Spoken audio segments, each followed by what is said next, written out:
Hi, I'm Kathy, and I have been using essential oils for several years. And about a year ago, I went to a meeting and actually understood that the oils I had been using were probably inferior and not the highest quality. So what I wanted to do is talk to Heidi, and she's who I met a year ago, and talk about the quality and the differences between oils. What, Heidi?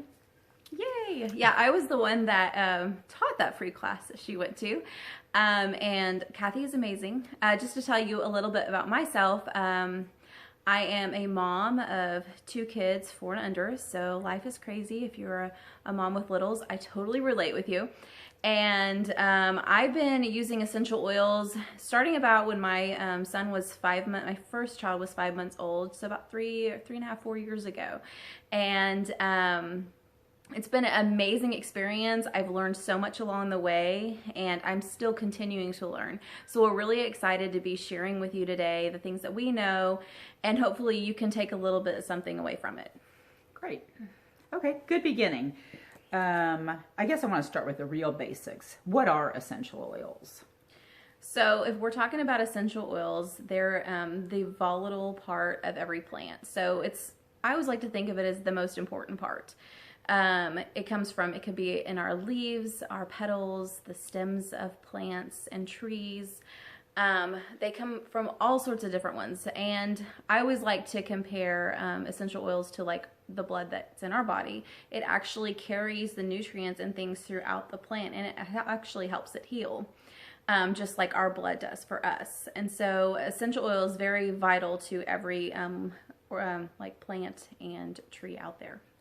Okay, so are they all the same? I mean, I used to buy mine at the grocery store, or really any store I got them at. Are they the same?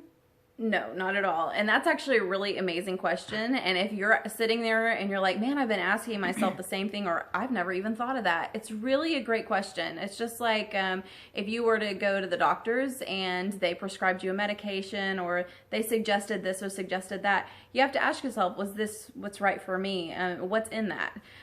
So with essential oils, no, they're not all created equal.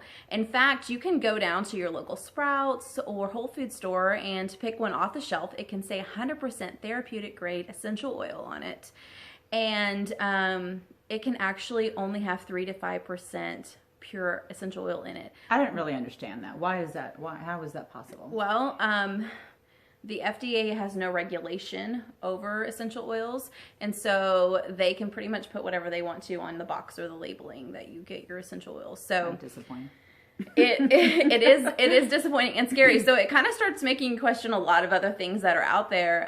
There's a lot of things that really aren't regulated at all, and so it's important to know where they come from, where they're sourced from. I just actually fell into Young Living, and happenstance, I have an amazing company to work with. I was introduced by my chiropractor to the company, and I trusted him, so I thought, hey, if I trust him, then I trust the company that he chose to use. And after I did all my research after the fact, which is probably not the way I should have done it, I was like, yay, I fell into the right hands. But Young Living, definitely, they have their seed to seal quality. What is on the bottle is actually what you're getting. And I've even been to the farms. I've helped plant the seeds. People getting lavender 2 years from now might get the lavender from the plant I planted. It's super exciting. But they're very transparent. I mean, anyone's welcome on their farms. You can see where things are grown, and it's amazing. And see how their production, you can just see how everything's made. Your oils are steam distilled or they're cold pressed, and so you can see that steam distillation in process even there on the farm. It's pretty exciting. Well, one of the things that I had read last year was that France exports 175% of the oils that they grow. And I thought, how can they export 175% of what you grow? And one of the things that I realized was there's a lot of synthetic oils out there, and there's a lot of harsh ways of getting those oils out, which obviously impacts the quality of those oils. That was something that I really didn't understand. I thought lavender meant lavender meant lavender. And what I've learned, obviously, in this last year is that's absolutely not true. That was very eye-opening to me. Agreed. And you can even smell a difference. And what's very interesting with Young Living bottles, people will be like, well, this lavender didn't smell like this lavender.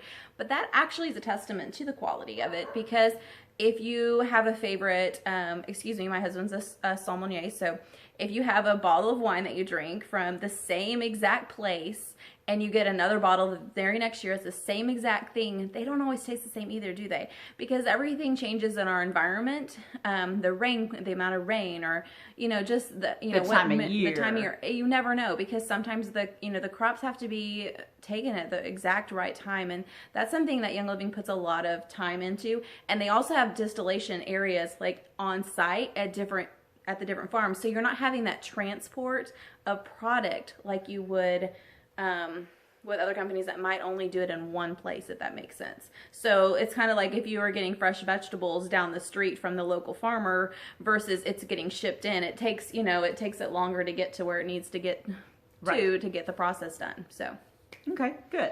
And I guess my last question for this basic video is, why would I use essential oils? Why use essential oils at all? I mean, I can go to the pharmaceutical, I can get stuff. If something hurts, I have chronic back pain.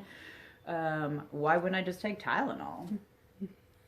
I mean, I'm just wondering, and that's what I did for years. So I would go, why wouldn't you use essential oils? Well, okay.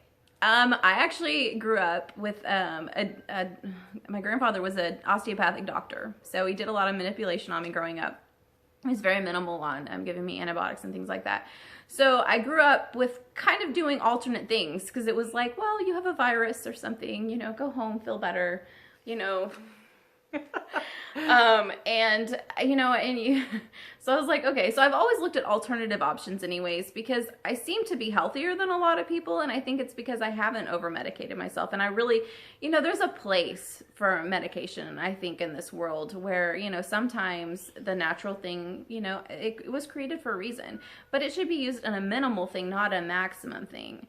And if you look at the side effects of certain drugs and things that you get, even over the counter, the side effects are really hard. I mean, long-term use of Tylenol and things like that, I think your kidneys and your liver, I mean, we know drinking alcohol is bad for us, and it long-term really affects, but what happens if you're popping Tylenol every day for years and years and years?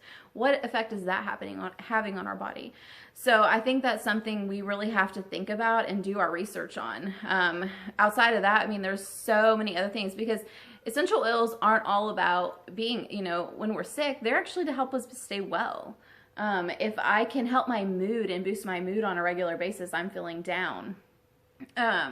That's going to help my stress levels stay better, and therefore I'm not as likely to get sick. I'm going to feel better on a day-to-day basis. Say I want to go work out and maximize my workout. I can use oils ahead of time to make myself feel better and do more and get more out of my workout. So there's so many ways that we can utilize essential oils. I need to calm down my child who's having a tantrum. Gee, let me get my lavender out. I'm telling you, my daughter, it's amazing. She just like smells this, like, oh, I don't know. Like, and that's a great thing for a young parent. That's right. And sleep. I mean, there's the list goes on and on and on. And like I said, it's always nice to have an option to increase your wellness and make you feel better on a day-to-day basis. And that's why we use essential oils every day, not only when we feel bad, but just so that we make sure we don't feel bad. So. Okay, good. Well, we will be coming back with some more videos, and we'll be talking about emotional oils. That was something I didn't quite understand, but like they can lift your mood. They can relax you, as she was talking about. They can be health related. So we will have some variety of different videos as the weeks go on. So I hope that you continue to join us, and let's have a healthier 2018. Thanks so much for being here. Thanks.